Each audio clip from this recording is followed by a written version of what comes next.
अस्सलाम वालेकुम। अल्लाह के नाम से शुरू जो बड़ा मेहरबान निहायत रहम वाला है। आज हम बनाएंगे मज़ेदार वाइट बीफ पुलाव। मेरे पास पुलाव की बहुत ज़्यादा फरमाइशें आती हैं कि पुलाव बनाना सिखाएं, जबकि मैं आप लोगों को ढेर सारे पुलाव बनाना सिखा चुकी हूं। लेकिन आज एक और मज़ेदार रेसिपी आप लोगों के साथ पुलाव की शेयर करूंगी। बनाएंगे वाइट बीफ पुलाव, वो भी बहुत सिंपल रेसिपी और सिंपल मसालों के साथ। तो कैसे बनेगा ये मज़ेदार वाइट बीफ पुलाव, रेसिपी को आपने एंड तक देखना है। रेसिपी पसंद आए, समझ आए, चैनल को ज़रूर सब्सक्राइब करें।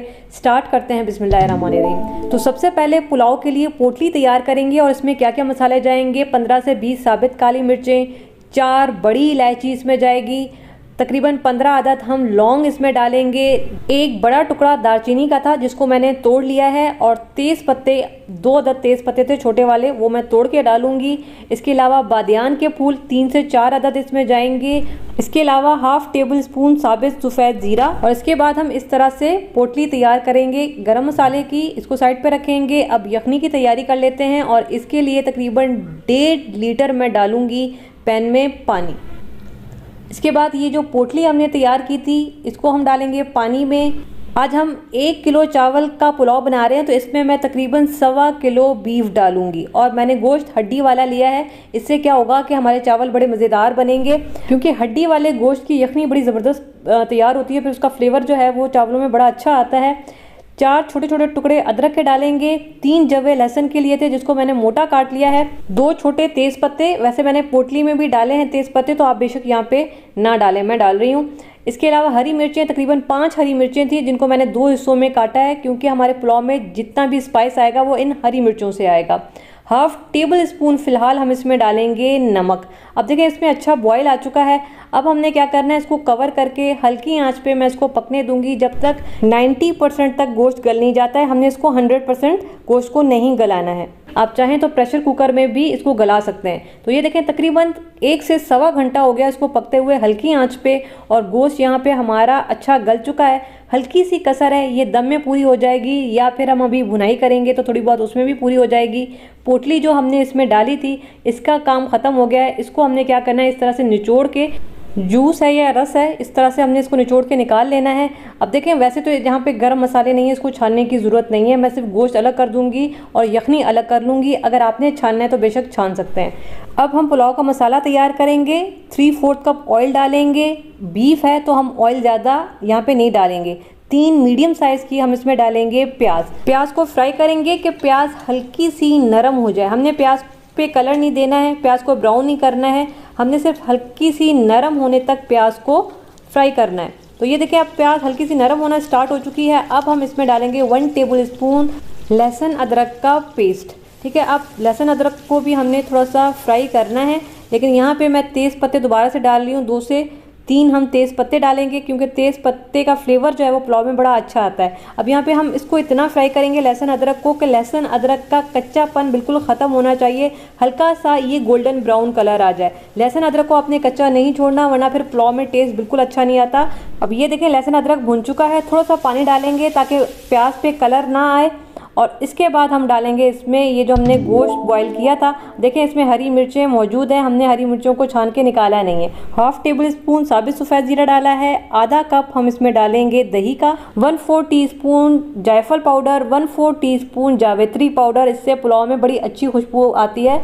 महकता हुआ हमारा पुलाव तैयार होगा इंशाल्लाह। अब यहाँ पे आंच को तेज़ करके हमने भूनना है। इतना भूनना है कि दही का पानी बिल्कुल ड्राई हो जाए और गोश्त बिल्कुल फ्राई हो जाए। तभी मैंने आपको कहा था कि गोश्त को ज़्यादा नहीं गलाना, वरना पे यहाँ पे भुनाई के वक्त गोश्त गल के बिल्कुल हलवा हो जाएगा। तो ये देखें ये शक्ल आनी चाहिए, बिल्कुल पानी ड्राई हो चुका है, क्योंकि फ्राई हुए हुए गोश्त का जो टेस्ट है वो पुलाव में बहुत अच्छा आता है। अब हम इसमें डालेंगे यखनी हमने 1.5 लीटर पानी डाला था, तो ये तकरीबन 3 गिलास जितनी यखनी हमारे पास बची है। ठीक है, अभी ये यखनी कम है, हम इसमें डालेंगे पानी। अगर आपकी भी यखनी कम हो जाती है तो फिर आप भी इसमें मज़ीद पानी डाल सकते हैं। तो मैंने इसमें 1 गिलास पानी का डाला है, तो यहाँ पे टोटल 4 गिलास पानी का मौजूद है 1 किलो चावल के लिए। अब देखें इसमें आ गया है बॉयल। मैं 1 टेबल स्पून इसमें ज़ाफ़रानी केवड़ा वाटर डालूंगी और ये अब चावल डालेंगे। बासमती चावल हैं, इनको मैंने 15 मिनट के लिए भीगने के लिए रख दिया था। अब धो के साफ़ करके ये चावल इसमें डालेंगे। बहुत सारी मेरी बहनें मुझसे सवाल करती हैं आप चावल कौन से यूज़ करती हैं। फलक एक्सट्रीम यूज़ करती हूँ। एक तो इनका लुक बहुत अच्छा आता है और दूसरा पकने के बाद, खाने के बाद बहुत लाइट फील होते हैं, हैवी फील नहीं होता, तो इस वजह से मैं यही चावल यूज़ करती हूँ। हाफ़ टेबल स्पून मज़ीद हमने नमक डाला है, तो टोटल 1 टेबल स्पून मैंने नमक का यूज़ किया है। बाकी आप अपने हिसाब से नमक यूज़ कर सकते हैं। अब देखें इसमें बॉयल आ चुका है। जो हमने यखनी डाली है, आंच तेज़ ही है। तेज़ आंच पे मैं क्या करूँगी, इसको कवर करके इस पानी को हम ड्राई होने देंगे। कवर करने का मकसद ये है कि स्टीम ऊपर तक बनेगी, चावल हमारे अच्छे नरम बनेंगे, अकड़े हुए नहीं बनेंगे। तो ये देखें तकरीबन 2 मिनट के लिए हमने तेज़ आंच पे इसको कवर किया था। पानी तकरीबन ड्राई हो चुका है, 1.5 कप जितना अभी पानी मौजूद है। आंच को तेज़ ही रखेंगे। अब बाकी की चीज़ें हम इसमें डालेंगे। तकरीबन आधी गड्डी मैं डालूँगी हरा धनिया, आधी ही गड्डी हम इसमें डालेंगे पुदीना, अच्छी खुशबू के लिए, ताकि हमारे पुलाव में अच्छी खुशबू बने। पतली वाली हरी मिर्चें ये पुलाव में बहुत अच्छी लगती हैं। तकरीबन 15 अदद, 10 से 15 हम इसमें डालेंगे। पानी देख रहे हैं अब ये ड्राई हो चुका है। तकरीबन हाफ़ कप जितना पानी मौजूद होना चाहिए। बिल्कुल चावल ड्राई नहीं होने चाहिए वरना फिर ये लग जाएंगे। अब हम इसको कवर करेंगे। शुरू के 3 मिनट तेज़ आंच पे रखें, उसके बाद 15 मिनट का आपने मज़ीद हल्की आंच पे दम देना है। तो टोटल 20 मिनट आप दम पे रखें, क्योंकि पुलाव को थोड़ा सा ज़्यादा दम पे रखा करें, अच्छा बनते हैं। तो यहाँ पे ढक्कन हटाएंगे। बिस्मिल्लाहिर्रहमानिर्रहीम। तो ये देखें जी, बेहतरीन हमारा पुलाव तैयार हो चुका है। चावल हमारे बड़े ज़बरदस्त गल चुके हैं। अब यहाँ पे आपने मिक्स नहीं करना है, 2-3 मिनट छोड़ दें, स्टीम ख़त्म हो जाए, उसके बाद आपने चावलों को मिक्स करना है। रीज़न ये है कि जब तक स्टीम होती है चावल गीले होते हैं, फिर आपको ऐसा लगता है कि चावलों में दम नहीं आया है और चावल गीले गीले हैं। तो ये एक अच्छी टिप है, चावलों में स्टीम ख़त्म हो जाने दिया करें, उसके बाद मिक्स किया करें। ये देखें बेहतरीन वाइट बीफ पुलाव हमारा तैयार है। अब चावल निकालने का तरीका देखें, हमेशा नीचे की साइड से चावल निकाला करें। अगर आप ऊपर की साइड से चावल निकालते हैं तो चावल टूट जाते हैं। और इसके बाद हम इसको थाल में निकालेंगे। बिस्मिल्लाहिर्रहमानिर्रहीम। और ये ज़बरदस्त खुशबूदार हमारा वाइट बीफ पुलाव तैयार है। बेसिक से मसाले डाले हैं। अब मेरी बहुत सारी बहनें कहेंगी कि आपने इतने ढेर सारे मसाले डाले हैं। देखिए, साबित मसाले के बगैर पुलाव नहीं बन सकता। बेशक आप कुछ भी ना डालें, लेकिन साबित मसाला अगर बिरयानी और पुलाव में नहीं है तो फिर वो खुशबू नहीं है जो असल पुलाव में आनी चाहिए। छोड़ें, घर का ये बेहतरीन खुशबूदार कोरमा मसाला बनाएं, ऐसा जायका कि यकीन करें कि खाने वाला भी रेसिपी पूछे बगैर नहीं रहा। तेज पत्ते का। अब यहाँ पे 1 किलो गोश्त का कोरमा बना रहे हैं, तो मैं 2 टेबल स्पून डाल रही हूँ। अगर आपको थोड़ा सा ज़्यादा मसाले वाला चाहिए तो आप 2.5 टेबल स्पून भी डाल सकते हैं, ठीक है। इसके अलावा हमें चाहिए होगा दही। देखिए, 1 किलो गोश्त है तो 1 किलो गोश्त के लिए आधा किलो दही चाहिए होगा। अगर 2 किलो गोश्त है तो आपको 1 किलो दही चाहिए होगा। सादे अल्फाज में ये कि जितना भी गोश्त है उसका आधा हिस्सा हमने दही का लेना है, ठीक है। इसके बाद हमने इसमें ये मसाला डालना है। 1 टेबल स्पून लहसुन अदरक का पेस्ट डालेंगे। एक और चीज़, दही खट्टा नहीं होना चाहिए, क्योंकि दही इसमें काफ़ी सारा जा रहा है। दही खट्टा होगा तो आपका कोरमा खट्टा हो जाएगा। तो कोशिश कीजिएगा जहाँ से भी आप दही लें वो खट्टा नहीं होना चाहिए। उसको अच्छा मिक्स करें। बस जो दही का दाना है ये हमने ख़त्म करना है। तो यहाँ पे देखिए, इसको मैंने बड़ा अच्छा सा मिक्स कर लिया है। दही का दाना ख़त्म हो गया है और बस इसका काम ख़त्म हुआ। ये मसाला हमारे पास तैयार हो गया। देखिए काम कितना आसान होने वाला है यहाँ पे।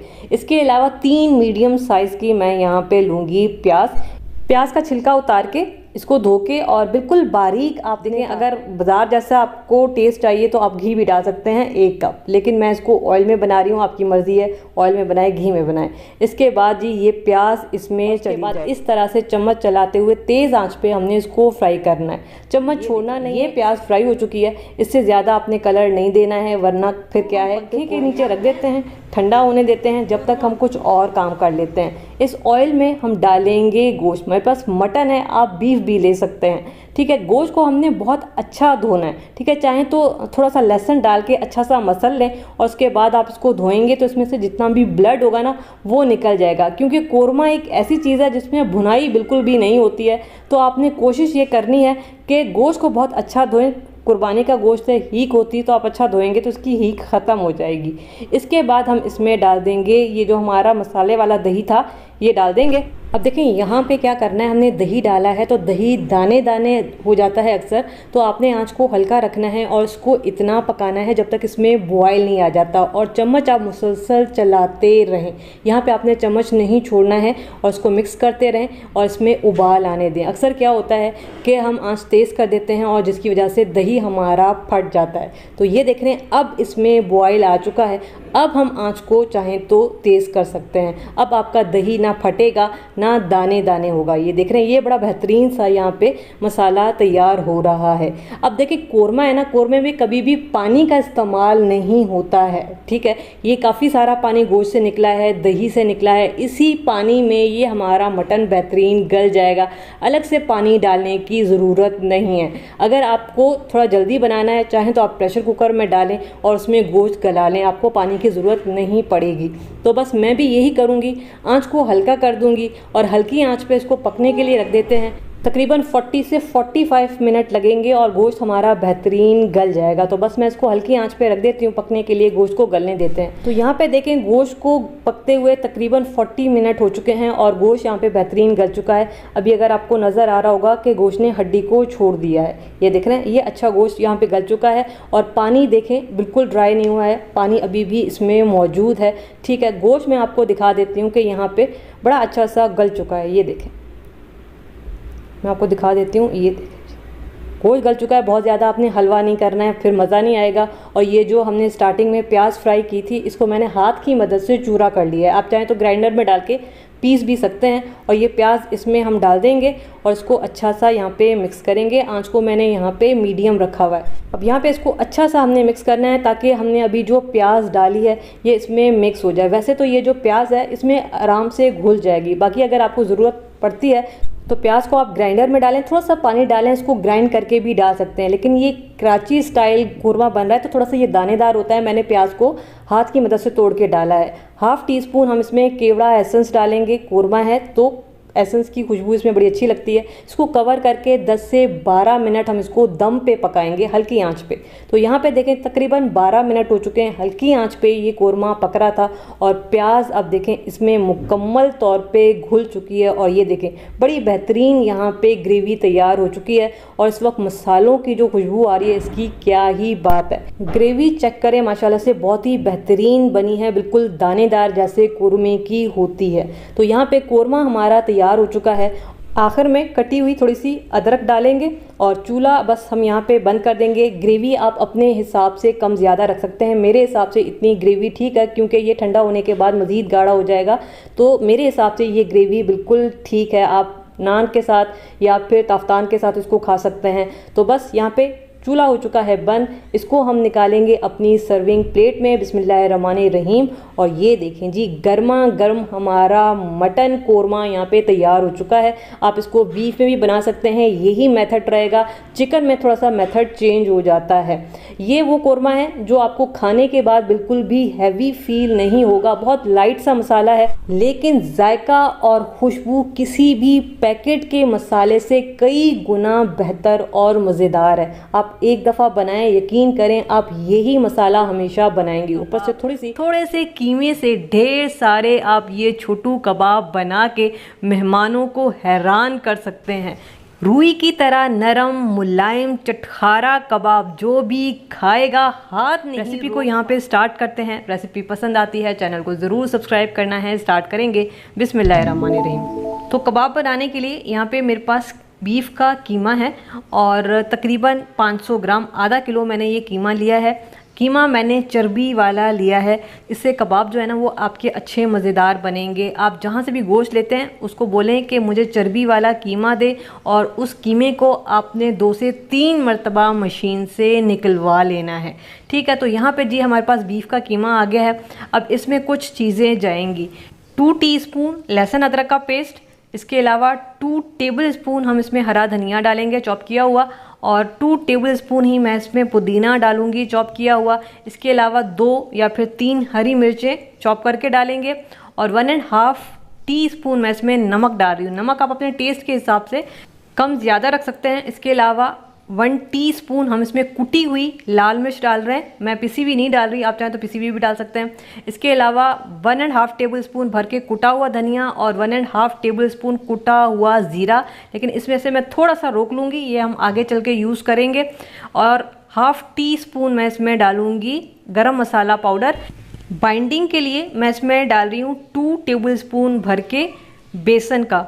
इसके अलावा मेरे पास 2 अदद ब्रेड के स्लाइस हैं, ठीक है, मैं आपको दिखा देती हूँ। इस तरह के हमें 2 अदद ब्रेड के स्लाइस चाहिए होंगे। हमने क्या करना है, थोड़ा सा पानी डाल के और इनको गीला करना है। और इसके बाद हम क्या करेंगे, इसमें से जितना भी पानी हमने अभी डाला था ये सारा का सारा इस तरीके से निचोड़ के निकाल लेंगे।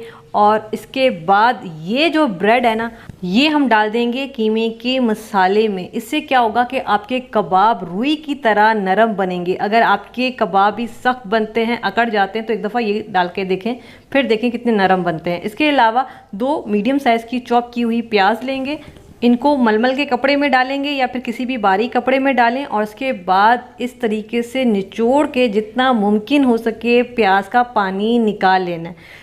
अक्सर होता क्या है कि जब हम कबाब बनाते हैं ना, तो इसी तरीके से प्याज डाल देते हैं, प्याज में पानी होता है जिसकी वजह से हमारे कबाब जो हैं वो श्रिंक हो जाते हैं। तो जब भी कच्चे कीमे के कबाब बनाएं तो उसमें पानी निकली हुई प्याज आप यूज़ करें। तो बस ये पानी निकली हुई प्याज चली गई। अब हमने यहाँ पे इसकी मिक्सिंग बहुत अच्छी करनी है। जैसे आप आटा गूंथती ना, तकरीबन वैसे ही आपने इसको गूंथना है। जब तक आप इसकी मिक्सिंग अच्छी नहीं करेंगी, कबाब में बाइंडिंग नहीं आएगी। और फिर जो आप कहते हैं ना कि हमारे कबाब टूट जाते हैं, वो इसी वजह से टूटते हैं कि कबाब के जो मसाला है ना, इसकी मिक्सिंग अच्छी नहीं होती। तो यहाँ पे देखें, अब देखें इसमें बड़ी अच्छी बाइंडिंग आ चुकी है। 3 मिनट मैंने इसको मुसलसल गूंदा है। अब कीमे को साइड पे रखेंगे, कुछ और चीज़ें चाहिए होंगी। 3/4 कप दही और ये जो ज़ीरा बचाया था ये डाल देंगे। 1/2 टीस्पून गरम मसाला पाउडर, 1/2 टीस्पून पिसी हुई लाल मिर्च और 1/2 टीस्पून हम इसमें डालेंगे नमक। इसके अलावा 1/2 टीस्पून कुटी हुई लाल मिर्च, थोड़ा सा हरा धनिया, थोड़ा सा पुदीना डालेंगे। और इन सारी चीज़ों को यहाँ पे बहुत अच्छा सा मिक्स करेंगे ताकि ये सारे मसाले दही के साथ मिक्स भी हो जाएं और जो दही का दाना है वो भी ख़त्म हो जाए। तो यहाँ पे देखें ये अच्छी से इसकी मिक्सिंग हो चुकी है, इसका काम भी ख़त्म हुआ है। इसको साइड पे रखेंगे। अब ये जो कीमा हमने तैयार किया था तरफ से, इसको फैला लेना है।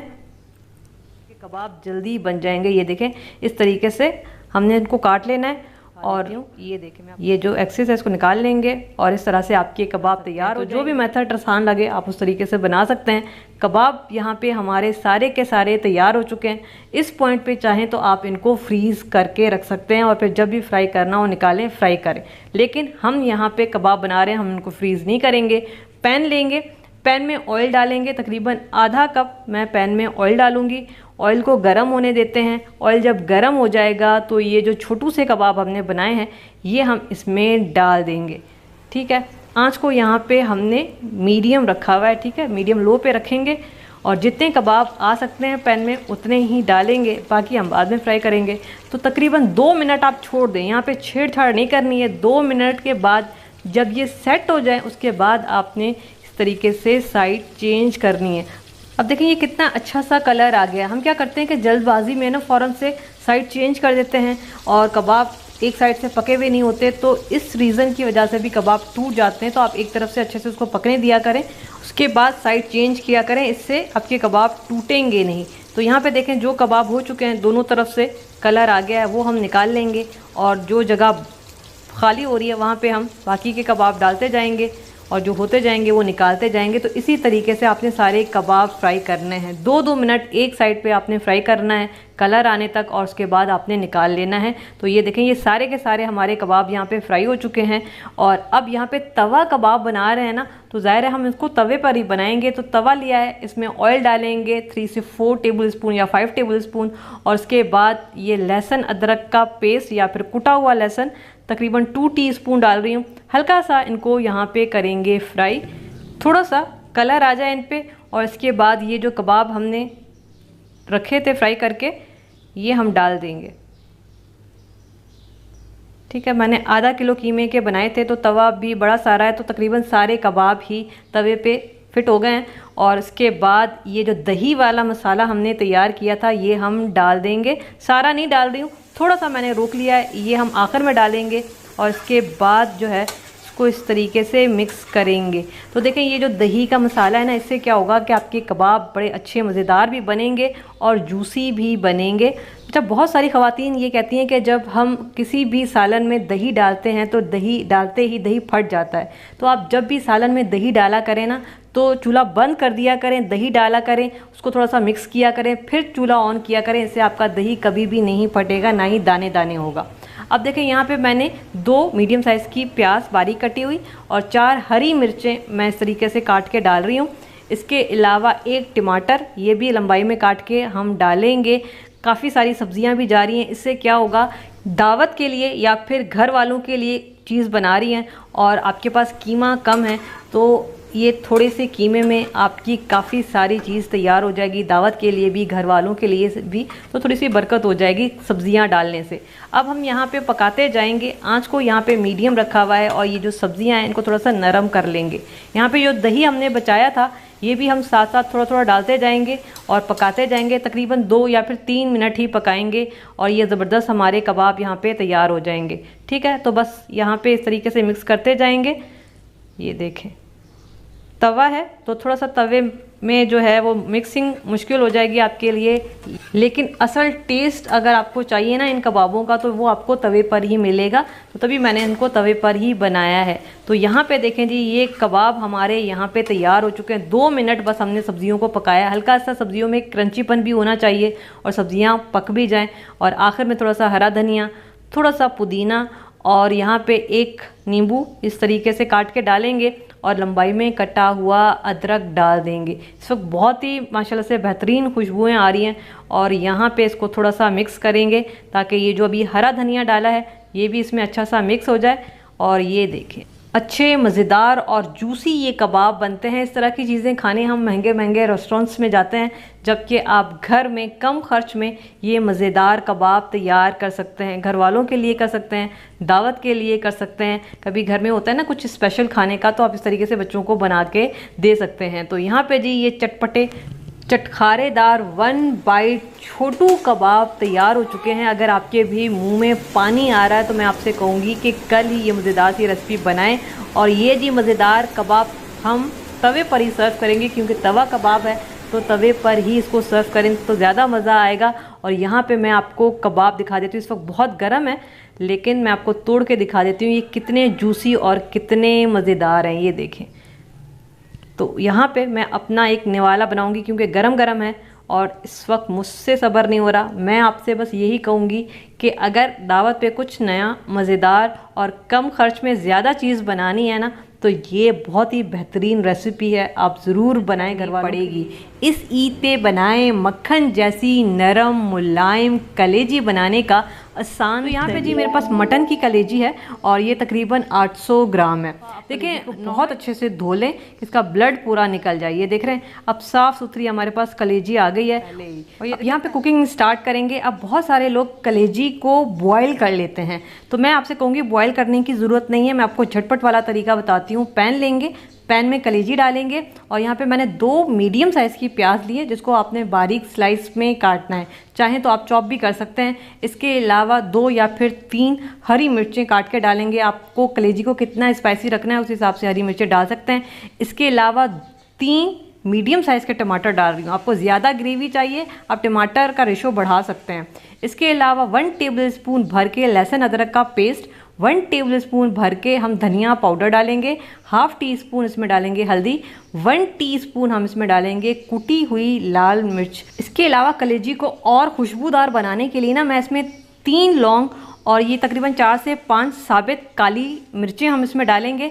इसके अलावा दालचीनी के छोटे छोटे टुकड़े हैं, 4 से 5 हैं। आप एक आधे इंच का टुकड़ा भी इसमें डाल सकते हैं। इसके अलावा हम इसमें डालेंगे तेज़ पत्ता। इससे भी हमारी जो कलेजी है ना अच्छी खुशबूदार बनेगी। कुटा हुआ ज़ीरा ½ टेबलस्पून, 1 टीस्पून पिसी हुई लाल मिर्च और 1 कप हम इसमें डालेंगे पानी का। मिर्चें वैसे आप अपने टेस्ट के हिसाब से कम ज़्यादा रख सकते हैं।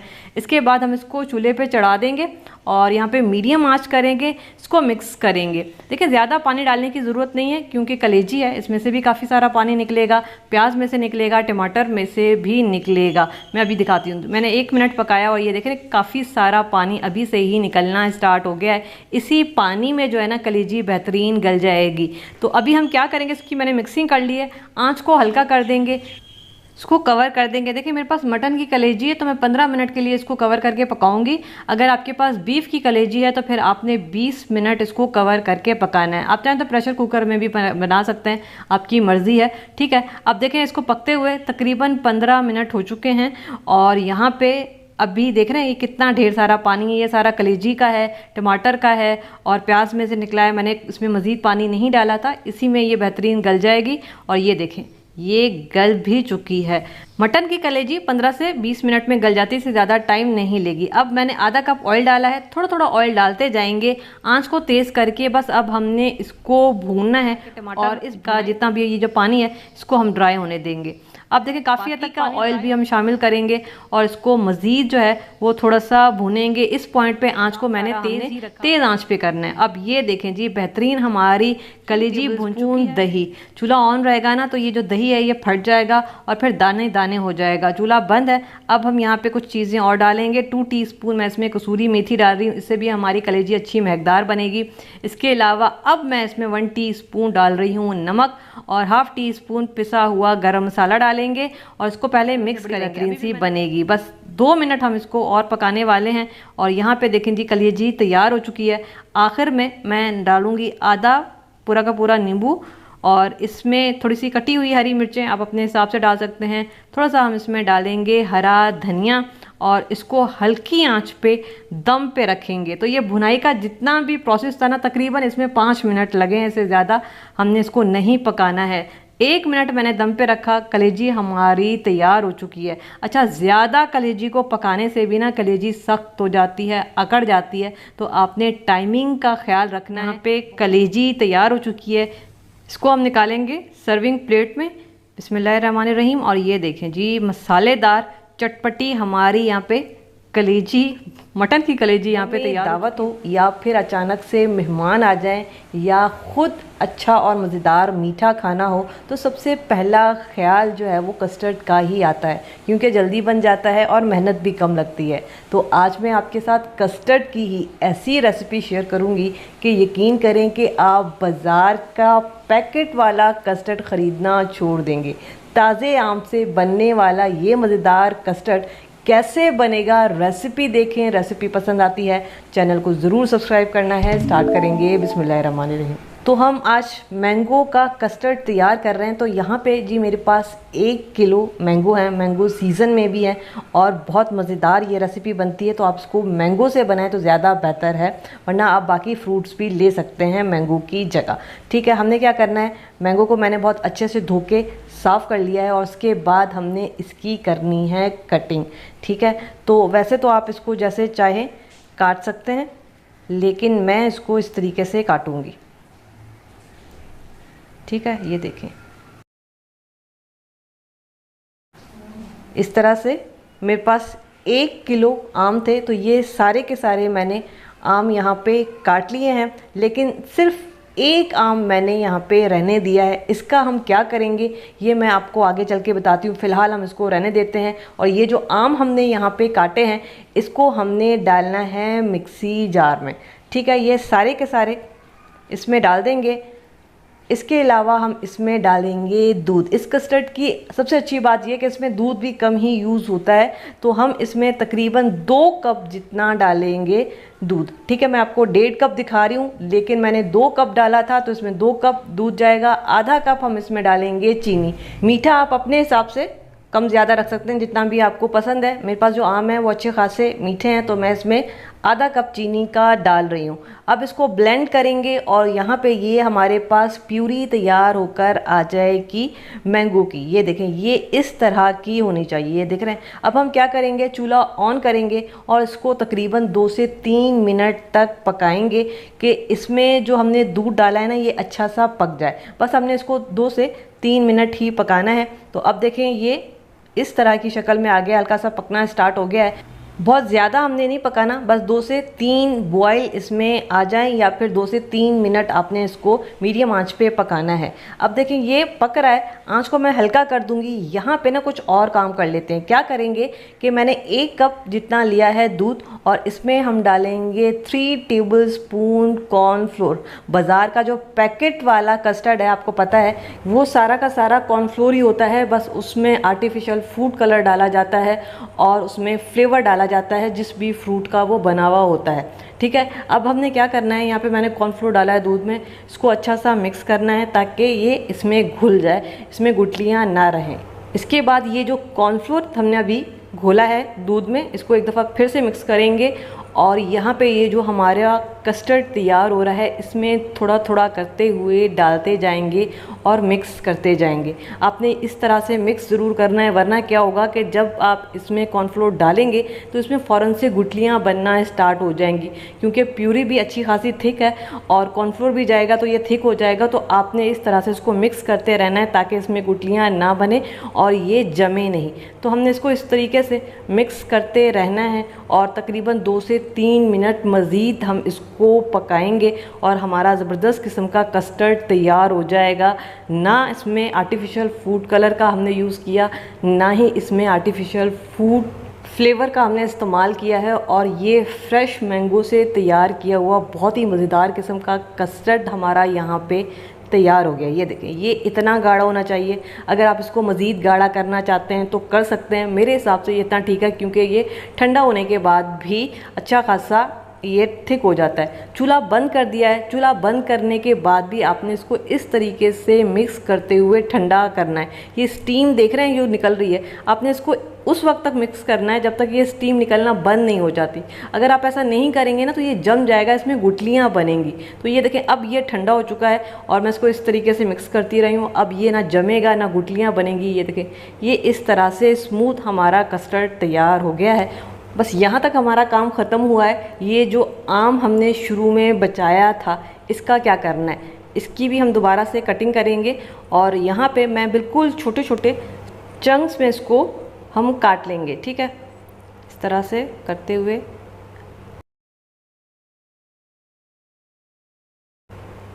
ये हम इस तरह से इसको काटेंगे और यहाँ पे देखें ये इस तरह से छोटे छोटे मैंने चंक्स में इसको काट लिया है। अब हम क्या करेंगे, ये जो मैंगो के चंक्स हैं इसको हम डाल देंगे कस्टर्ड में। इस कस्टर्ड के साथ मैंगो के चंक्स जब आपके मुंह में आएंगे तो ये और ज़्यादा मज़ेदार लगेंगे। थोड़े से मैंने रोक लिए हैं, ये आखिर में हम इसकी सजावट करेंगे। इसको अच्छा सा मिक्स करेंगे और ये देखें ये कितना मज़ेदार हमारा कस्टर्ड तैयार है। बच्चों के लिए तो ये बहुत ही हेल्दी और मज़ेदार रेसिपी है। अगर आपके बच्चे मैंगो नहीं खाते तो इस तरीके से भी आप कस्टर्ड बना के बच्चों को दे सकते हैं। अब हम इसको सर्विंग बॉल में निकालेंगे। ठीक है, और ये देखिए कितना ढेर सारा हमारा माशाल्लाह से यहाँ पे मैंगो कस्टर्ड तैयार है। अब हम थोड़ी सी इसकी करेंगे सजावट। मेरे पास क्रीम है, ठीक है, आप चाहें तो क्रीम में थोड़ा सा कंडेंस मिल्क भी डाल के इसको मिक्स कर सकते हैं, लेकिन मैंने इसमें कोई चीज़ नहीं डाली है। ये प्लेन क्रीम है, पैकेट की टेट्रा की क्रीम, पूरा एक पैकेट लिया है।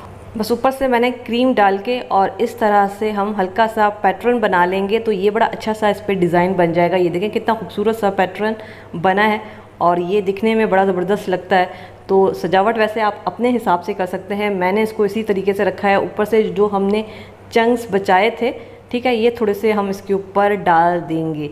तो ये देखें जी, ज़बरदस्त हमारा हेल्दी तरीके से कस्टर्ड तैयार है। इसको हम फ्रीज़र में रखेंगे और 6-7 घंटे रखें, अच्छा ठंडा होने दें। तो यहाँ पे देखें कस्टर्ड हमारा ठंडा हो चुका है। मैंने इसको फ्रीज़र में रखा था तकरीबन 4 से 5 घंटे के लिए और ये बहुत अच्छा ठंडा हो चुका है। जितना अच्छा ये ठंडा होगा उतना ज़्यादा आपको मज़ेदार लगेगा। तो मैं कहूँगी कि पैकेट का कस्टर्ड छोड़ें, ठीक है, जिसमें आपको किसी किस्म का फ्रूट नहीं मिलेगा। आप घर में हेल्दी तरीके से ये कस्टर्ड बनाएं जो कि बहुत ही मज़ेदार लगता है। अभी आम सीज़न में हैं और तकरीबन हर घर में ही होते हैं। तो अगर कस्टर्ड खाने का दिल करे तो आप इस तरीके से मज़ेदार ये कस्टर्ड बना सकते हैं। इसके अंदर आप जेली भी डाल सकते हैं और जो है ड्राई फ्रूट जो होते हैं वो भी डाल सकते हैं, या फिर फ्रूट केक भी इसके अंदर डाल सकते हैं, प्लेन केक डाल सकते हैं। इस तरह से भी आप इसको बना सकते हैं। मैंने इसको सादा ही बनाया है। बनाइएगा ज़रूर, मुझे ज़रूर बताइएगा कि कैसा